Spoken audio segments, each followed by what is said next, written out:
here's the tough part about the chickens in the wintertime. I don't have utilities on the property here, which means no power. And no power means I don't have a way to heat the water for the chickens. So every day I bring water up to the chickens, check on them, feed them, clean up, whatever. So another day, another gallon of water, and I've been getting 3 chickens. I've been getting 3 eggs every single day. So not bad. So let's go check them out.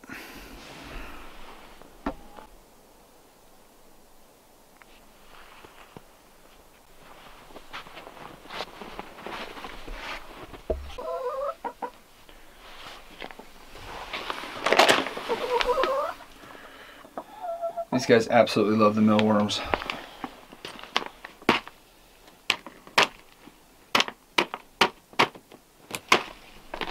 Settle down. Settle down.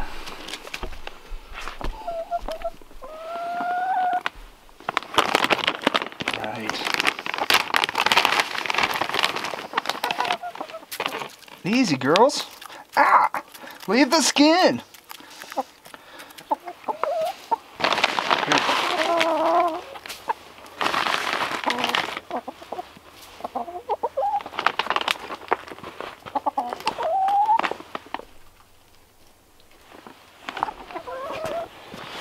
We've recently switched over to this ground mix that we get from Woods Hay and Grain, and they seem to like it.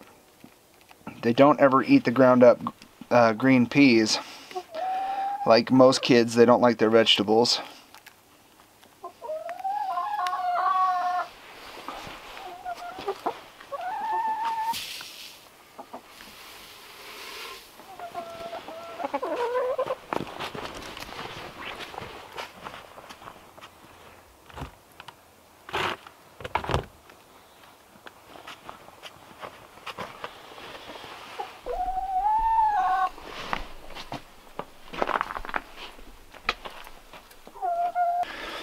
We just went and picked up our order of baby chicks. So we've now got 45 baby chicks that are at home in the garage, nice and warm, and we'll give them about 90 days. So that would be March, April, May, and then May the weather should be pretty good and we'll bring them up here. That should give us enough time to get rid of the snow, make some improvements on our fence, and put a net over the entire coop. But then we'll be close to 50 chickens, which means we're probably going to want to build a larger coop. I'm thinking a walk-in coop, something where all the chickens can stay indoors and have plenty of room to walk around through next winter. But that'll be a summer project. The hope is that will give us massive egg production. We did do 25 laying hens and then 25 that are kind of meat birds, and the hope is that we'll put 25 or so of those chickens up in the freezer, but we'll end up with 25 or so that are layers that keep us in eggs year round.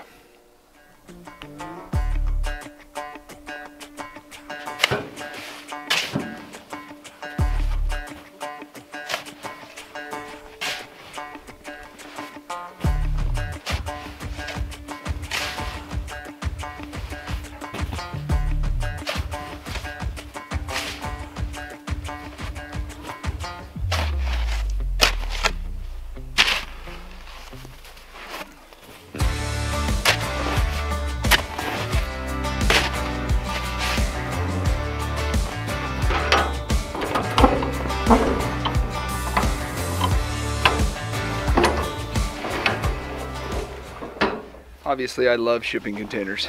They work for us. We've got a whole bunch of them, but there's some goods and some bads. You can see we've got a ton of snow up here on top. It's holding the snow. They're dry inside, but they're a little hard to get to. And you want to maximize the space, so you usually fill them up, which means really to make it accessible you've got to leave an alley down the middle, which fills up pretty fast. So it seems like if you want one shipping container, you need two. It's great storage, but I feel frustrated all the time that I know I have stuff in there, but I can't get to it, which is, if you can't get to it, you don't really have it. You might have it, but you don't really if you can't get to it. So here I am. I need a battery charger. These cold nights have been hard. I've got one battery that seems to want to die. It's not staying strong. I need to find a battery charger. Luckily, I put the battery charger right here at the door, so it's going to be easy to get to. But I'm not sure that what I need is, I need a garage, I need a shop, I need power and lights and shelves and things set up where they're easy to get to, so when I got an issue with the plow truck or any other vehicle, that I can get to it quickly. Not much of the pond, but it's going to fill up fast when the weather gets warmer. I can see now that I definitely want to widen this road. You just need room every winter for pushing snow. We've been doing a lot of planning for summer. Seems like that's what you do in the wintertime if you're not pushing snow. You make plans for summer. Some of the plans that we're talking about is we'd like a walk-in chicken coop.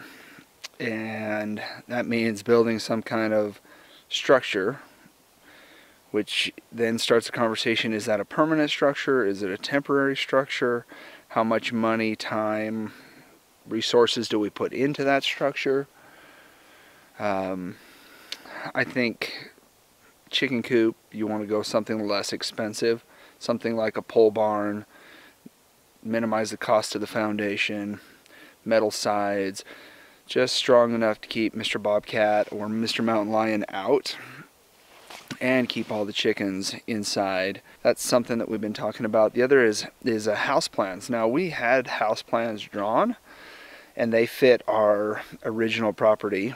Some of you that have been following the channel know that we started with 6 flat acres in eastern Idaho, close to Yellowstone National Park, and that didn't work out for us. So where we're at now in Sandpoint is 2,100 foot above sea level. Where we were before was 6,500 foot above sea level. Here we got a lot less snow. We're closer to town. We've got 10 acres here. We've got a lot more privacy. There's more trees. But now that we're here, that house plan doesn't necessarily work for us. We had kind of a slab on grade, attic trusses type of home that was perfect for that lot. It doesn't work here. We need to put a basement in because we've got some terrain, and we've got views in different places than we had on that property, which means windows don't necessarily line up. We've got a porch that would need to be on the opposite side of the house. So there's some changes that need to happen. So we've actually we found a set of plans that we really like, and we were putting that all together to see about, okay, where do we start? Where are the start and stopping points? Is this going to work for us? Do we have enough room? One thing that we're concerned about is on the new property, we don't have a lot of flat space, so that doesn't give us room for, okay, we can put the house over in this corner, and we can put a shop over in this corner, and we put the barn over here. We're going to have to consolidate some of that, either downsize the barn into 3 small buildings for animals that tuck into the trees, and maybe instead of a shop we need to go with a larger garage, and that would consolidate the house and the shop together. So those are some of the issues that we're up against. We're definitely going to have additional cost with foundation and putting in a basement, which will give us more square footage and room for storage. but it also means additional cost in concrete and rebar and some of those things. So it's been a lot of back and forth, and what do we want, what can we afford. We're also really busy at work with the development project. As many of you know, we've purchased 40 acres and we're working on subdividing that into 8 parcels, so there'll be 8 5-acre lots, and we'll be working on that development this summer as soon as the snow decides to melt. And then we'll be up here on our 10-acre piece trying to work on getting a well drilled and power brought in and septic, and hopefully doing the excavation and getting a foundation started. So it's going to be a really busy year. It's just frustrating right now that there's not a lot we can do other than push snow and make plans. I haven't been doing a whole lot of videos just because I feel like, how many snow plowing videos can I make? How many weather reports can I give? It's snowing. Yes, it's still snowing, and by the way, it's snowing. But those so those are some of the things that we're working on, is house plans, barn plans. And I guess what I need to do is share some of that with you and get your feedback and share some of the thought process. That's probably what I need to do, I think. So, yeah, I'll do that in upcoming videos. I'll show some of the house plans, where we started, where we're at. Here, I'll show you some of the outbuildings that we're considering. The other is creating a garden space, and I am not Mr. Green Thumb by any means, but I just feel like I need to get a garden going. I need to share that with the kids. I need to see what the soil here will do, and even if it's a complete failure, at least we will have learned what doesn't work and we can try something different. But that's top priority this summer, is get some kind of an enclosed deer fence put up where we could have a few planter boxes or something and start growing a garden of some kind. Even if it's just a few potatoes or tomatoes or a few rows of corn, something that we could start and experiment with that whole system. And then as years go by, it'll evolve, it'll improve, it'll get better. But I feel like we've got to start even on a small scale. And certainly with house being the priority, garden is not a priority. But I just feel like with the chickens, we started with the chickens last year. It didn't really make sense. It wasn't really a top priority, but the education that we've gotten is really helping us make better decisions here on the property about what we want and what works. And so I feel the same way about the garden, that if we don't get started, we're not going to get that education and be able to adjust accordingly. Here's an update on what we're thinking, what we're working on: house plans, garden plans, chicken coop plans, and getting ready for spring to break. And then it's all going to happen at once. It'll be build a house, work on the development, start a garden, build a chicken coop, and on and on and on. Which is what I love about this lifestyle. There's always lots to work on, lots to build. And as a builder, that's my favorite part. There's always plenty to build. So I'll do some videos on house plans and show you what we're thinking and what we've got going. And I'd love to get your feedback. That's what I love about these videos, is the input and the sharing.